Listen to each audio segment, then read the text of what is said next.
Tighten your lines as we get ready to sail the seven seas on the Political Pirate Podcast. Join Captain Ted Yoho and the salty dog John Martin as they search far and wide for the greatest treasure of all, the truth. From local Florida news to nationwide stories and the globe beyond, we've got it all mapped out. Now here's your hosts, the salty dog John Martin and Captain Ted Yoho. Well, good morning and welcome everybody to the 3 Ps, the Political Pirate Podcast, featuring the old salty dog here, John Martin, and the captain of our pirate ship, coming to you once again from someplace in the Keys, Captain Undisclosed Ted location. Yoho. Undisclosed hidden bunker somewhere in the Keys. That is. It's the fabulous Florida Keys. Everybody ought to visit here for a little bit, but don't stay. I hear you, man. I hear you. But at least it looks like you're going to dodge the hurricane that's out there. It looks like it's going to turn and head pretty much off the coast of the eastern United States and then turn out to sea. I hope it takes that path. I hope it follows the path. I sure do. Yeah. No, we don't want that. We don't want that to fall on anybody, especially up there in the Carolinas, with what they went through, or North Florida and Georgia. And let's hope it stays off.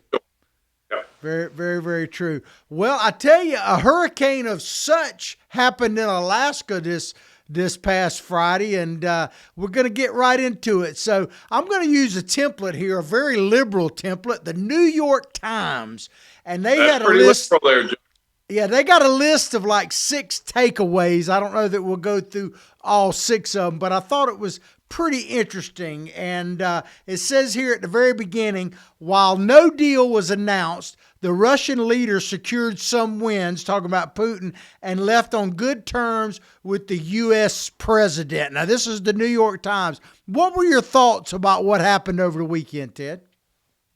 I've got 2 trains of thoughts on that. One is, if I just look at the Trump-Putin meeting and the outcome of that, I thought it was kind of a no-show. I mean, they were both there. Nothing really got resolved other than it was an icebreaker. It was the first time Putin's been over here, and I forget how many years, and he was on American soil. Trump rolled out the red carpet for him, of course, had to fly over, whether that was to intimidate him or not. The thing you have to understand is Putin doesn't get involved in that stuff. I mean, he'll do his pageantry at home to show everybody how strong the military is, which is just a show. But for Trump to do this, I think, in my opinion, if you look at it just at the face value, I think it was a mistake to even meet with him without NATO there, without the European Union and those people, which is the summit today in Washington. I think if Trump would have held out, says, if we're going to sit down, we're going to meet with the neighbors that front Russia, and we're going to meet down together collectively to show the clout that he has behind him. And with him meeting just him and Putin, it just shows that it's America against Russia, or America's leadership over Russia. And to have Zelensky not involved, I think, was a mistake. But I say that's one perspective. The other one is it was an icebreaker, and maybe that's what was needed to have this next meeting. We'll find out the meeting they're going to have in the White House today with all those other countries. Well, the interesting line in that first opener that the New York Times put out is it said that, talking about Putin and Trump. I'm sorry, there's a funny thing on the screen there, kind of threw me off. It said that they left on good terms, talking about Putin, with the U.S. president. And what it makes me ask is, what do they want to see? What do they expect to see? Do they want him to have an MMA fight? You know what I mean? I mean, what do they want out of this? And I was just thinking of a couple examples here. George W. Bush said that he saw Putin's soul, Ted, when he met with Putin. Yeah, and that's right, he did.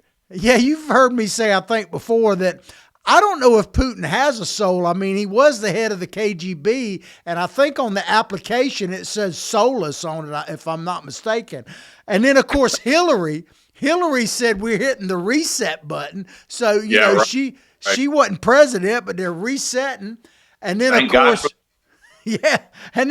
Obama, everybody talks about Obama, and we're going to play a video here in just a moment. But Obama had even better, cozier relationships with Putin than Trump ever has.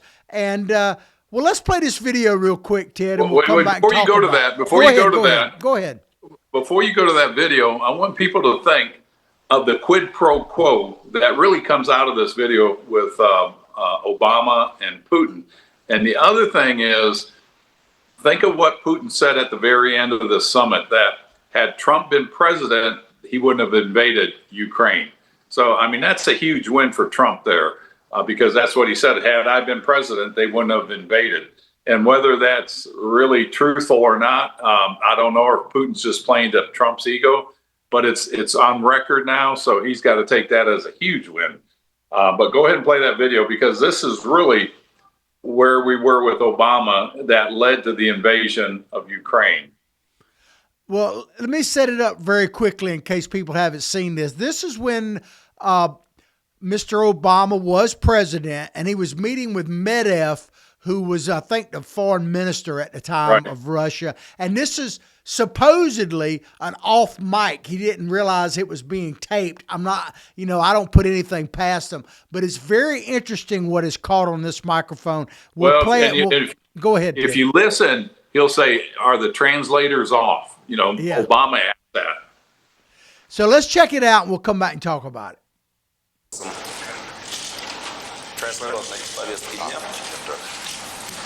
is my last election for you. Yeah, and after my election, I have more flexibility. Yeah, I understand. I transmit this information to Vladimir and understand what.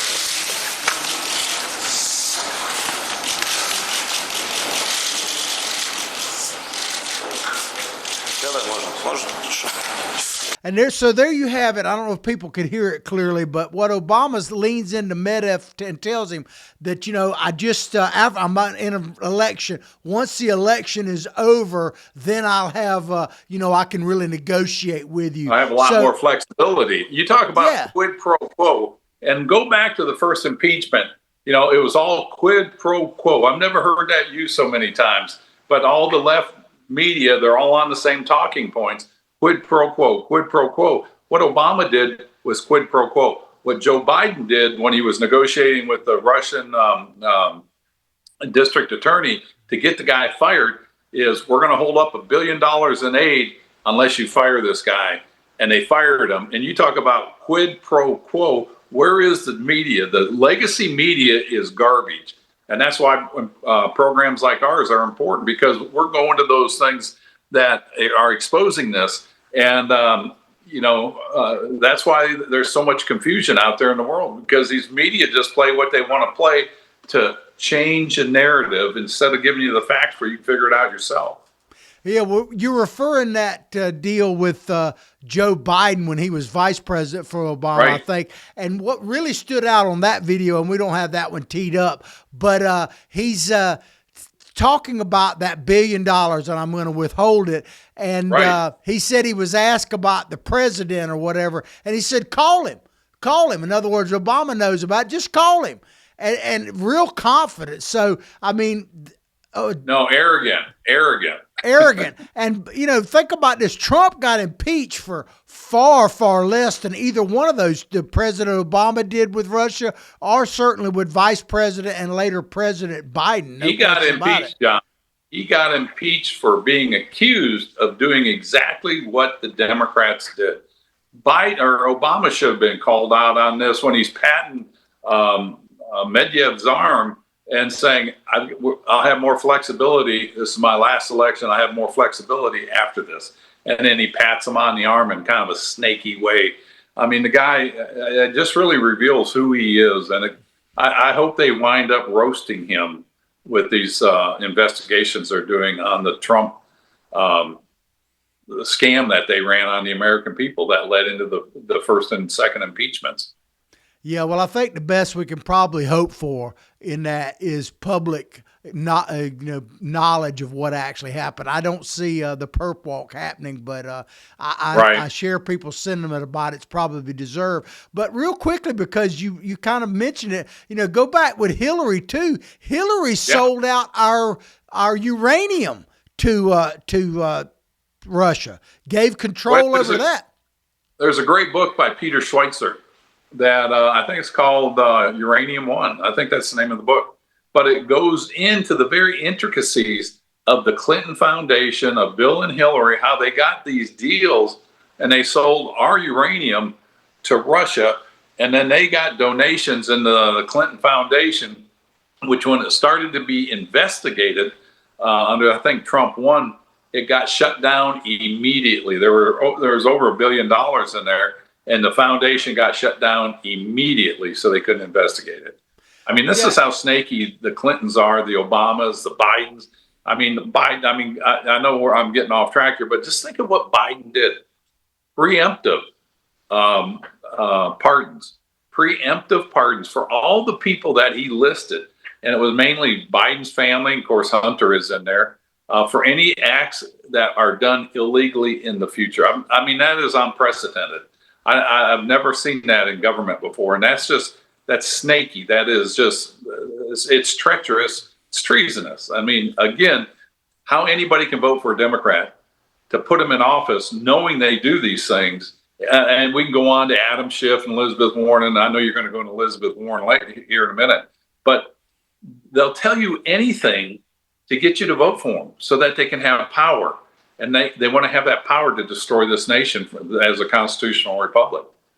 Well, you always spur a thought in me there, Ted. And, that's my we're going to, I appreciate that. So we're going to talk about a little more in depth towards the end of this segment about the European meeting with President Trump today, Zelensky, and foreign leaders and the Secretary General of NATO. But you mentioned snaky and about having the Europeans involved in Alaska deal, and I don't necessarily disagree with you, but they're pretty snaky too because they're literally still financing Putin's war against Ukraine with the oil and everything. And there's a lot of evidence that they don't want to really give up buying oil from Putin either directly or indirectly. So there's a lot of snakiness to go around.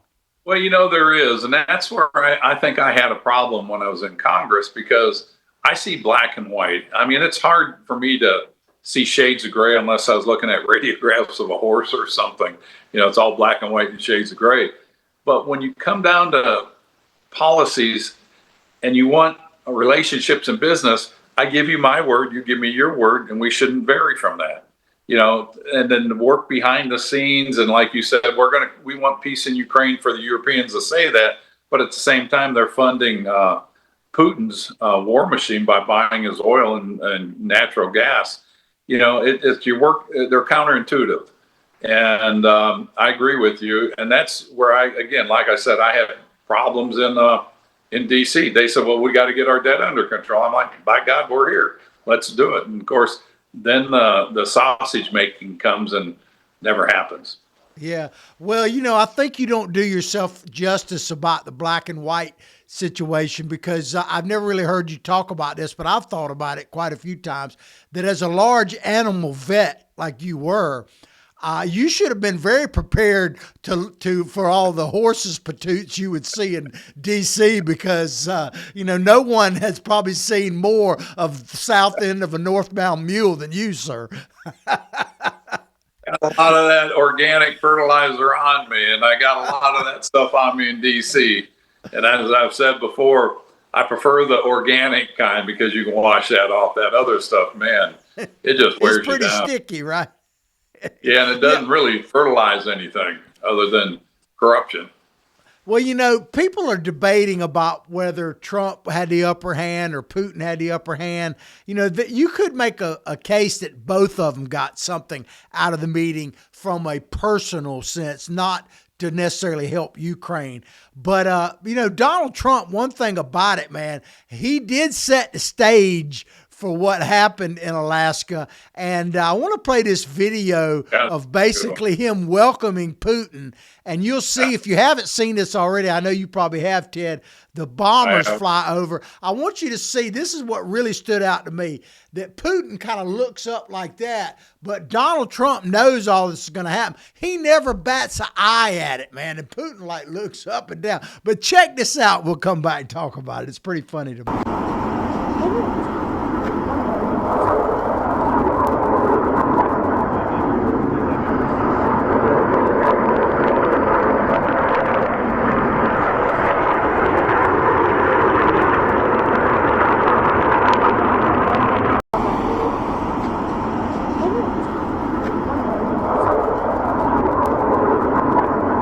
I mean, to me, they talk about who's got the upper hand. I mean, Donald Trump is as much Hollywood as he is businessman, right? That was all. If you don't think he planned that and staged that, then you just don't know Donald Trump. But I love the fact that Putin looked up and Donald Trump's just like, no big deal. I think in that one thing he was showing, I think we have the bigger. It's like two bulls meet up and they want to show which one is the bigger stud. I think Donald Trump was saying, mine swings bigger than yours. What'd you think about that video, Ted? I'm trying to get that visual out of my mind there, John. Thank you. No, I think you're right. I think it was all staged. I think it was very good. I think it was appropriate. And, Putin, I would have loved to see him look up there and really exclaim like, holy mackerel, look at that. That's huge. That must be awesome to be able to own those things and really play into that. He kind of looked at it and it kind of threw him off guard the way he looked. But you brought up the animal world again, and I've got a comment on that. The difference between humans and the animal world is in general. Now, sometimes the fights in the animal world go to the death. But a lot of times, as you brought up the bulls, they'll sit there, they'll ram heads, they'll throw each other down. They might gore one or the other. But then they know who won and who lost, and they walk away. And it never happens again. Whereas humans, if they lose, they're going to find a way to undercut you and come back and destroy you. And I only wish we had as much common sense as the animal world does. Absolutely. Well, back to this article from the New York Times. Here's a few of their, quote, takeaways. This is in New York Times. They said the leaders talking about Donald Trump did not reveal an agreement. It says here, in a brief joint appearance before departing, both leaders alluded in vague terms to making headway, but they did not provide any clarity about what issues they discussed. It said Mr. Trump also did not specify where the leaders still disagreed. But Trump is trying to make a peace deal, Ted. He's not trying to win points with the media. It's like the media wants to make it sound like, well, you need to answer our questions. Donald Trump, he has an agenda separate than him. It's not to please the media. He really does. And you're not going to satisfy the media. I mean, they're going to spin things. I've had them and pretty much written out answers for them, and they spin it the way they want it to use against you or to build their agenda. The thing that, when I look at this and I read some of the comments that Trump made afterward is, well, we didn't get a deal. We're not going to get a deal at this point. But he rated it a 10 out of a 10 meeting. Now, just the mere fact that you met, I mean, that has some merit in there. The mere fact that Putin came to America really gives him a lot of credibility that, he was invited to the U.S. and didn't get arrested. But what Trump said afterwards, I found kind of off base, saying that, Zelensky needs to come to a peace deal with them, and Russia's a very powerful nation. And so he's playing into Russia's hand, making it sound like they got the upper hand in this. And again, that's where I would have sat with all the NATO members and saying, hey, this is the deal.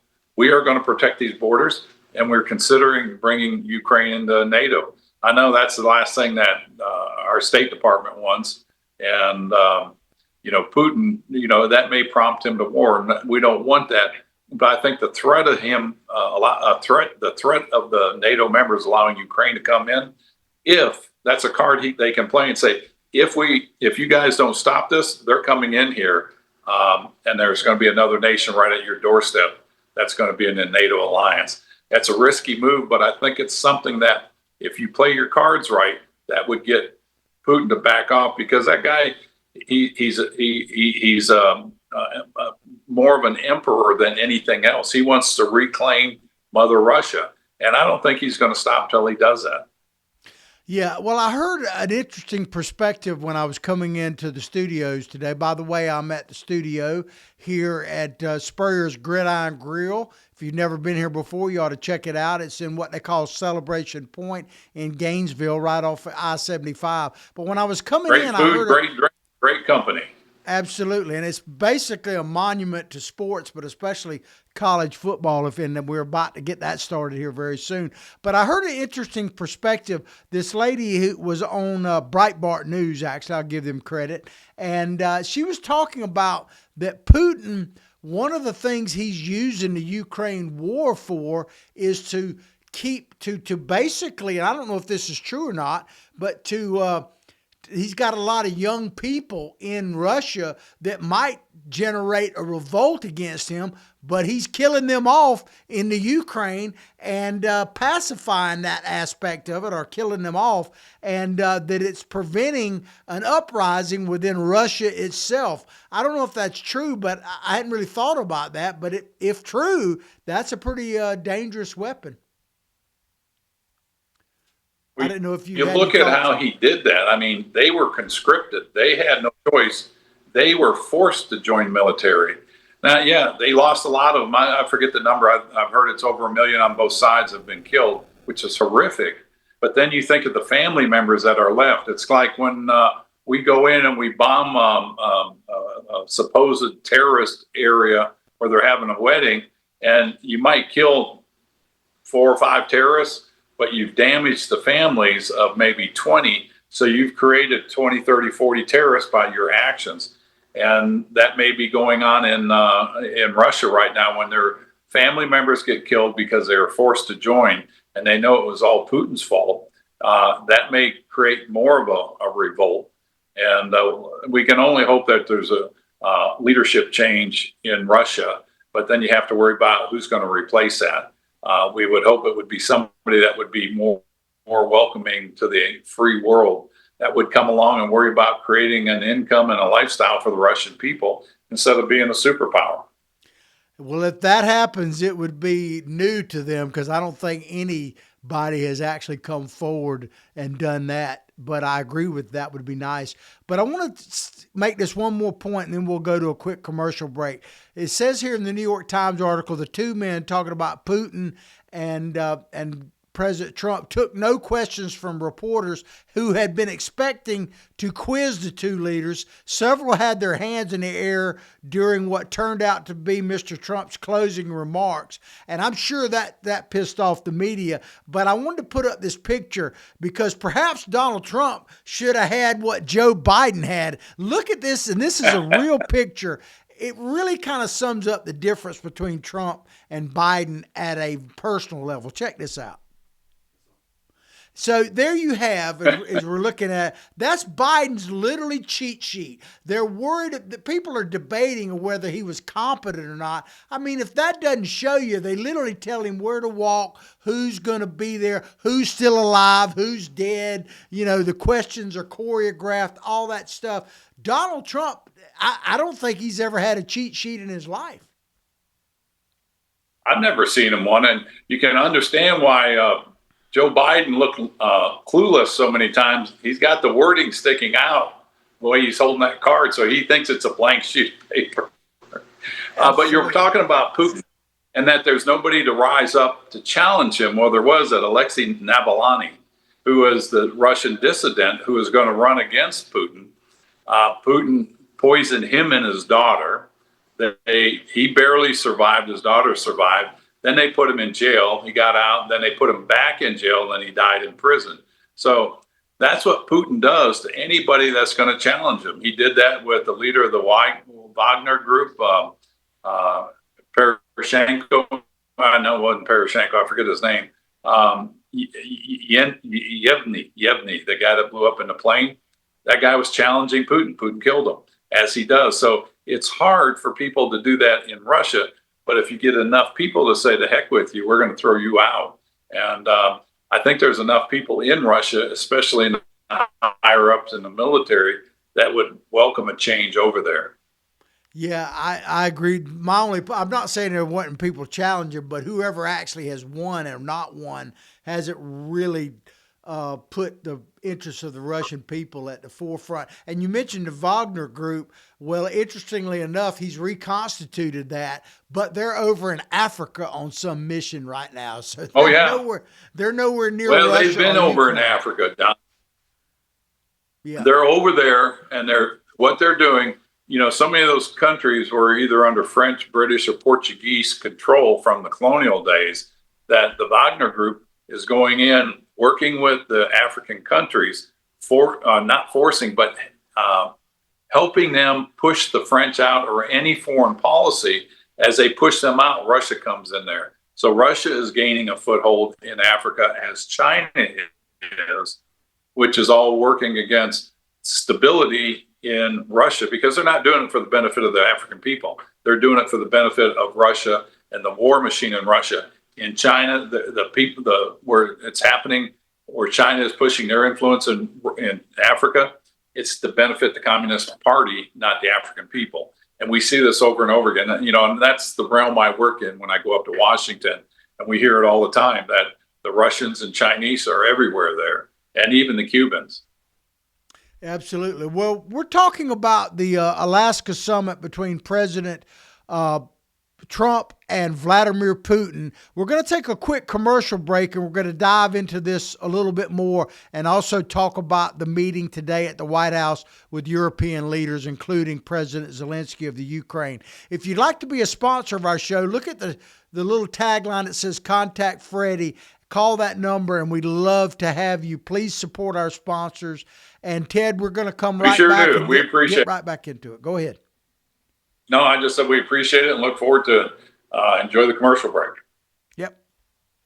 Although the owner of Lewis Oil Company maintains she is 29, Lewis Oil turns 60 years old in June. Chevron would like to recognize the North Florida second-generation family-owned business, celebrating its growth and staying power. Lewis Oil Company maintains significant on-hand supplies, strategically located fuel depots, a delivery fleet, on-site service, fuel card locks, and convenience stores. Lewis Oil Company understands its responsibility in the local economy by providing service and delivery on demand and in crisis. As a first responder for 18 Florida counties and the Southeast from Texas to Virginia, we are proud of this rare accomplishment. Lewis Oil delivers. This is Ward Scott, and I want to thank all our sponsors who keep the show going and pay the bills. The Ward Scott Files premium sponsors are Crime Prevention Security Systems, large enough to serve you, small enough to care. Meldon Law, the only official injury partner of the Florida Gators. The Ward Scott Files Gold sponsors are Lewis Oil Company, Shoot GTR, On the Spot Dry Cleaners, R&R Construction, and Style Cuts. If you are interested in promoting your business on the show, you can visit our website, www.wardscottfiles.com, and click on the Advertise Here banner on the right side of the page, or call my friend Freddie at 352-284-3733. Again, thank you to all the great businesses that support the Ward Scott Files. And remember, if you like the show, thank our sponsors and support the businesses that support us. What you just said is one of the most insanely idiotic things I have ever heard. Everyone in this room is now dumber for having listened to it. May God have mercy on your soul. Or that very much surprises me that you've never been tased. You can't handle the truth. All bees poop. A warthog. He's going to come up the steps. Here he comes. Oh my goodness, and he's huge. Hello, boy. Wonder if we can pet him. Hi, boy. Can we touch him? No, don't. Help me! Help! Help! Welcome to the 3 Ps, the Political Pirate Podcast. We're back from commercial break with the captain of our pirate ship, Ted Yoho, and I'm hosting here the old salty dog, John Martin. Well, Ted, when we went to break, we were talking about the Alaska summit between Vladimir Putin and President Trump. And I was using a template of the New York Times and their takeaways from it. It says on this one here, Putin secured wins before and after the summit. Now, this is kind of a common theme in the mainstream media, that Putin, just by being there, gets the upper hand and you, in a way, alluded to that earlier. What are your thoughts on that? No, I think he did. I think just the recognition of you and I need to get together, Trump and Putin need to get together, shows that he thinks that that he can negotiate that with Putin. That gives him the credibility. The other thing is Putin coming to the U.S., the flyover, the red carpet treatment, that was huge. And the third thing, John, is Putin didn't give up anything. He didn't say, yeah, we're going to do a ceasefire, we're going to do security agreements. And he didn't do any of that, and we got none of that. And then Trump added, well, the win I already mentioned that Trump got was that Putin said that had he been president instead of Biden, he wouldn't have gone into Ukraine. I mean, that was a huge win for Trump. The other thing that Putin got was there was no concessions, and Trump said that Zelensky and Ukraine need to make a peace deal because Russia's a very powerful nation. And so, again, that plays into the cards of Putin. Yeah, well, I guess the only thing I would say on that, and I don't disagree with anything you said, Ted, but I think sometimes people forget what actually is the alternative. I mean, I agree that in a perfect world he should have, and maybe they will today and going forward, have the European leaders, Zelensky, and I agree with what you said about Trump saying about Ukraine having to do this. But people need to, I think, understand that this war with Ukraine has really been going on for like 15 years. If you go back, it's not just the current event. It goes back to, getting into the Crimea and all of that kind of stuff. And they have a long, long history. So I guess what I would ask people is what is the alternative? Donald Trump is at least trying to do something. The other presidents, and I listed them like with Bush and, of course, Hillary, which was Secretary of State, and Mr. Obama, and certainly Biden. I mean, Putin made gains during them, completely made gains. Oh, yeah, he made huge gains. So what is the real alternative? Well, you mentioned that Ukraine and Russia have been going at it for 15 years. Actually, if you go back through history, it's been going on since the 14 or 1600s. I know at least the 1600s, where Russia has taken them over and they have killed millions and millions of people. And so this is an ongoing conflict. And what is the ultimate goal? I think peace is the ultimate goal, or an environment where people can just live in their country. I can live in my country. You don't invade my country. You don't take any more space from my country. And I think if you look at the Middle East, Palestine and Israel, what is the ultimate goal? I think it's peace. You look at the Ukrainian war, ultimately it's peace. So how do you get there? How do you get there? And how do you prevent a war? How do you prevent the next war? And I think of what we did, our leaders did, along with the European leaders, mainly us, in World War II with the atomic bombs.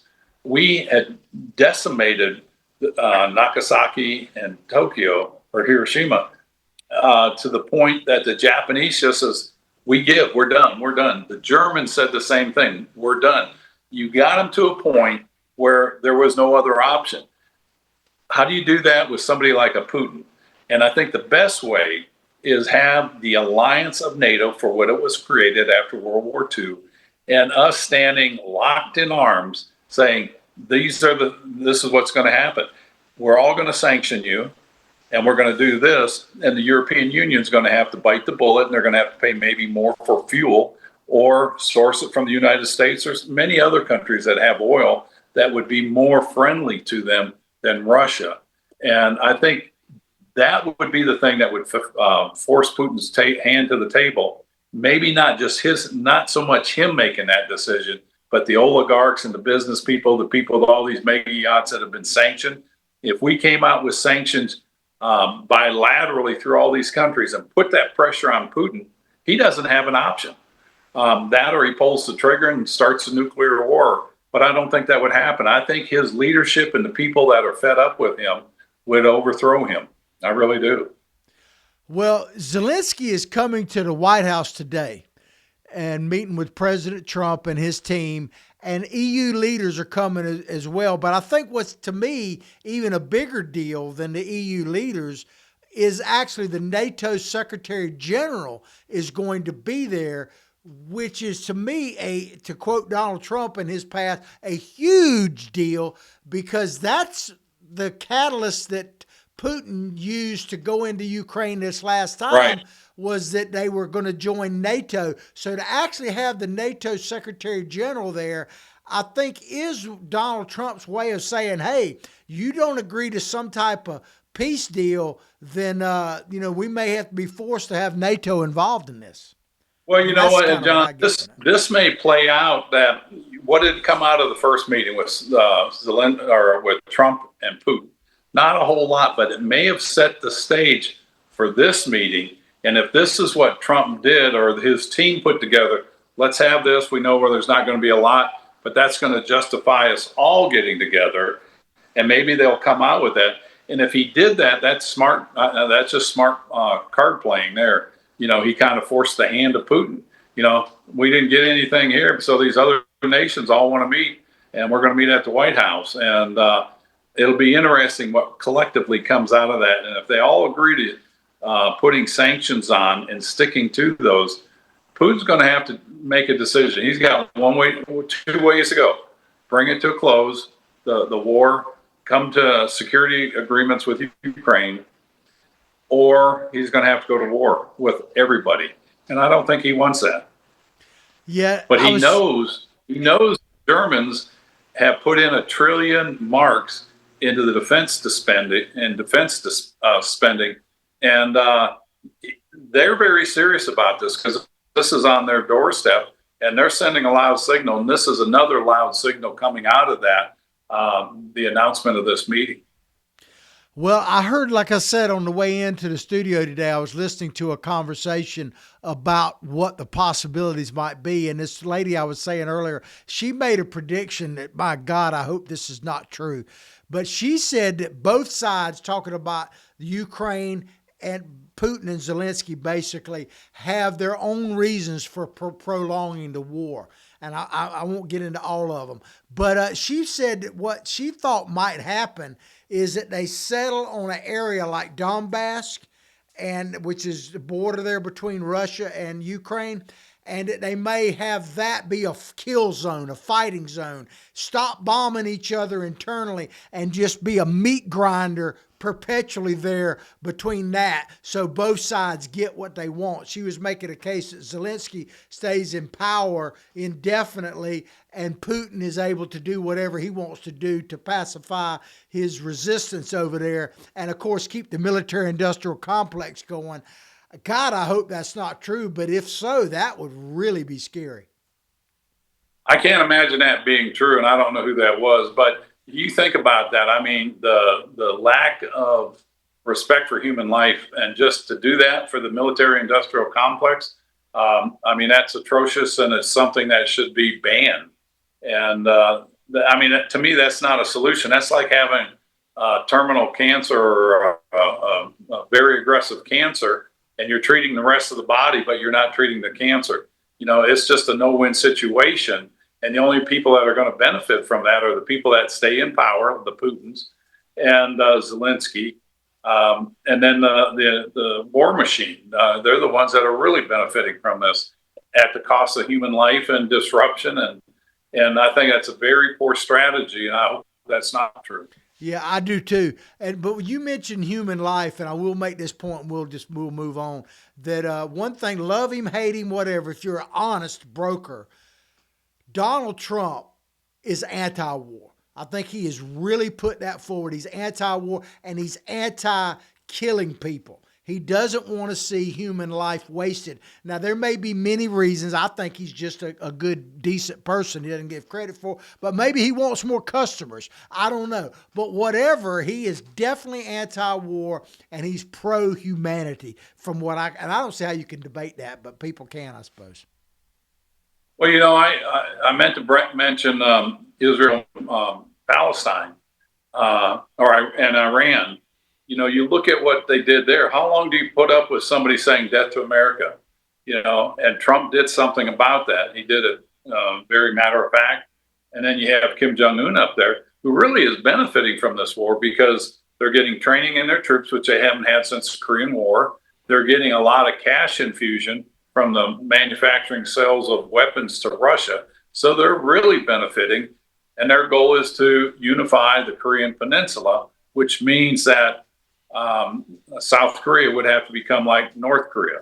And that's a no-win situation. I mean, they're one of our biggest allies over there, along with Japan in the Asia Pacific theater. They've got our F-35s. Can you imagine if North Korea got a hold of that technology, if they don't have it already by their hacking complex, military government complex they have there?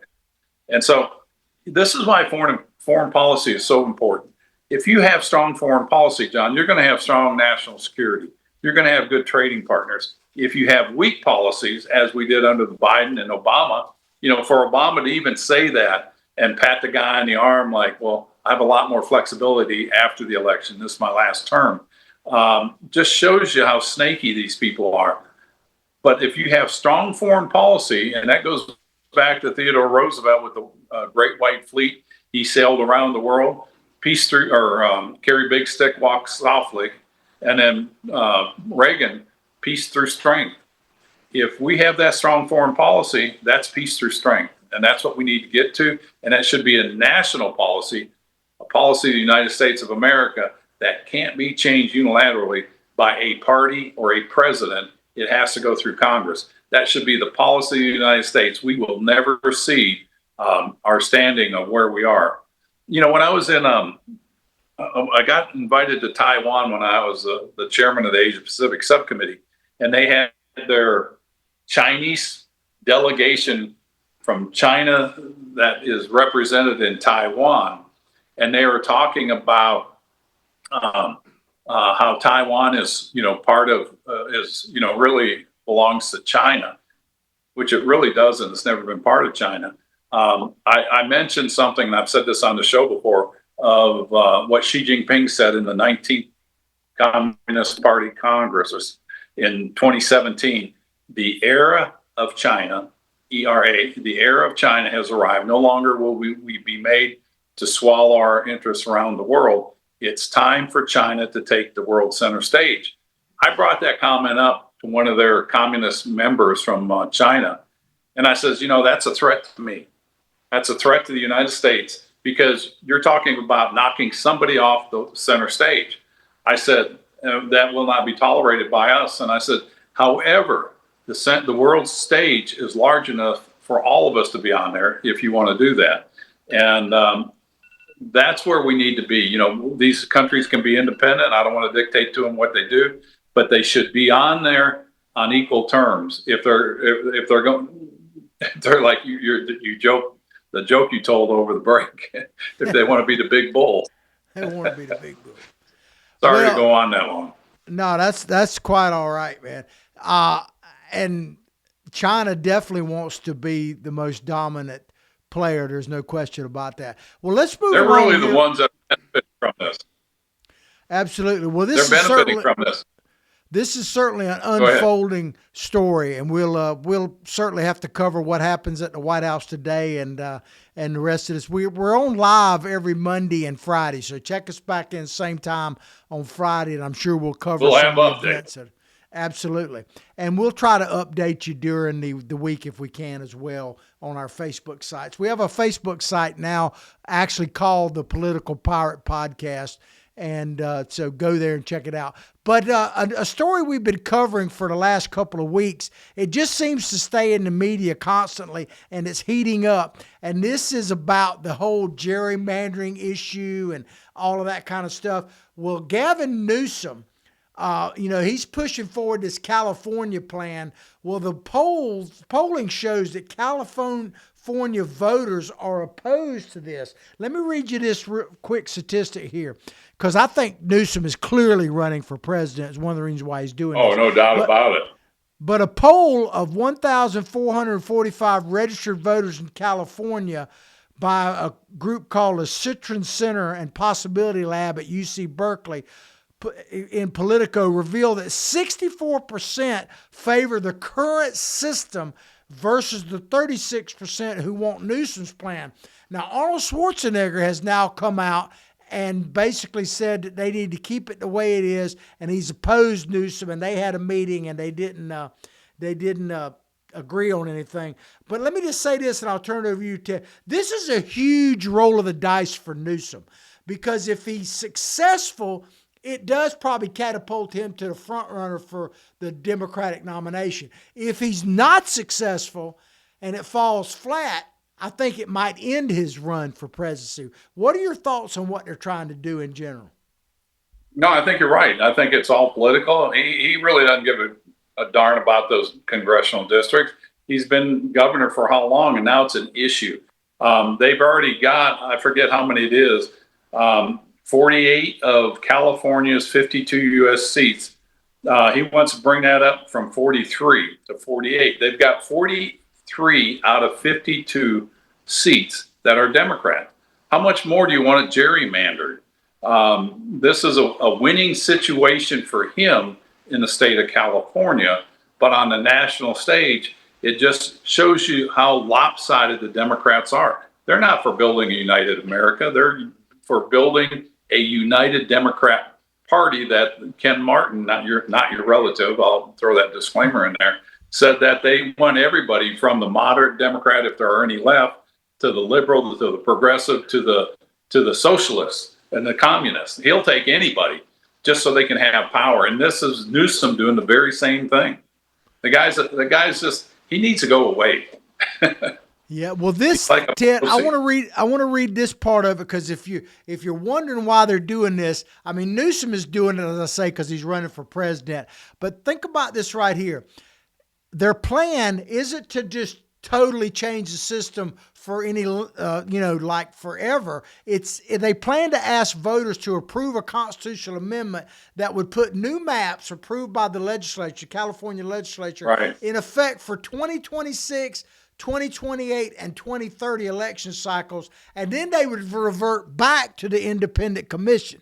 So what that tells me, translate that into, this is all about stopping Donald Trump, impeaching Donald Trump, electing Newsom or at least some other Democrat to president in 2028. This has nothing to do with fairness or anything else. I think that the fact that they only want to do it temporary for a window of time really shows all you really need to know about this. Well, it really does. And there was that segment we did, and there was that Democrat strategist, I think he worked with Clinton. And he goes, we don't care what's best. We care what we have to do to win. We don't care if it's unethical. As long as we win, that's what we care about. And I think that's the sentiment. And again, that's how divided the Democrat Party is. They're not looking out. I mean, do any of those phrases that we just talked about, and redistricting and gerrymandering a state that's already gerrymandered, does any of that unite America, make it stronger? No, it weakens it. It keeps that divide going. And again, our goal is to educate, motivate, and activate people. People need to wake up. This is what's going on. This is why elections matter. This is why, as uncomfortable as it is, get involved. I know there may be a football game on, or your favorite soap opera, whatever it is. Life's uncomfortable. You're not going to get the changes you want in government or maintain the good ones you have if you do not get involved. And it's a pain in the rear end to do it, but it's our duty as responsible citizens. Absolutely. Well, we're going to switch gears again because, I used to be a Bill Maher fan. Then when Donald Trump got elected, he got so far at, Donald Trump TDS or whatever. But now he's kind of coming around a little bit, not for Donald Trump, but I want to play a snippet from his show this past weekend because he said something very interesting about the Democrats. If we can tee that up and play it. Let's play it. We'll come back and talk about it. Hillary or Bill Clinton on. Why didn't you have Kamala on during the last campaign? You think we don't ask? We ask these people every week. They say no. It took 8 years and a petition to get Obama on. And these are all people I voted for. Think about that. They're afraid to come on the show of a guy who voted for them. The Republicans, they show up. I would love to have AOC on the show, and Mandami and Elizabeth Warren, but I can't subpoena the guests. People ask me all the Well, time. that to me, Ted, is a very interesting comment from Bill Maher, because he says, hey, I try to get Democrats on, but the big players won't come on the show, and you could speculate as to why. But he also points out, and there's another montage of Republicans that have been on there, that they'll come, and as he said, they'll take their licks and we'll have an honest debate. But he can't have an honest debate with Democratic leaders because they won't simply come on. No, you can't. And well, it's like I was saying, I never cared for him because he was so left. I mean, just bad left. And everything the Republicans did, he just bashed. Of course, he did a segment on me when I wasn't going to vote to raise the debt ceiling, but then he changed. And the thing I've always said about him is he seems like a very intelligent guy, very smart. But you've seen his politics change, and this can only have happened by how far the left, the Democrats, have gone to the progressive socialist Marxist side. I mean, you think about the people that are standing up on the left. John Fetterman, of all people, are siding more with Trump.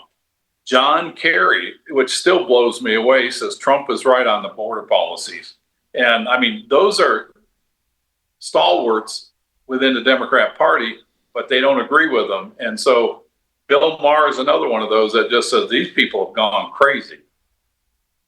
Absolutely. Well, when he was talking about, and he mentioned Elizabeth Warren, not willing to come on the show, but I got a theory as to why she might not be willing to. And I got a quick video of her. We've played this before, but it's pretty fascinating. This may be why she won't go on there. Check this out. Do you regret saying that President Biden had a mental acuity? He had a sharpness to him. You said that up until July of last year. I said what I believe to be true. And you think he was as sharp as you? I said I had not seen decline. And I hadn't at that point. You did not see any decline from 2024 Joe Biden to 2021 Joe Biden? Not when I said that. The thing is, he was sharp. He was on his feet. I saw him. Live event. I had meetings with him a couple of times. Senator, on his feet is not praise. He can speak in sentences is not praise. All right. Fair enough. Look, the question is, what are we going to do now? Okay. Tell me on that. I mean, unbelievable, man. I mean, Elizabeth Warren just exudes excitement, right? I mean, she's sitting there going, I love how the podcaster says, being able to basically stand erect and talk is not really a compliment. It's unreal. The funny thing is, and this was like all the people supporting Biden, as she was, as Kamala Harris was, and all these people that supported him knew that he was in mental decline and was really a form of elder abuse, how they would not change their word. And she gets caught red-handed on a podcast, and she kind of just throws up her arms like, hey, well, you got me. I was lying. Yeah, like you said, he was standing up and he could talk. So a weekend from Bernie's. Well, we're going to skip to our last video here, not the one I had teed up for next, but the next one here, because this is a 3 Ps, the Political Pirate Podcast exclusive. Because after Bill Maher said this about Kamala Harris wouldn't come on and all that, we have an exclusive response from none other than Kamala Harris when she was asked why she didn't go on Bill Maher's show. Check it out if we got it to you. If you can tolerate it. Poor hubby.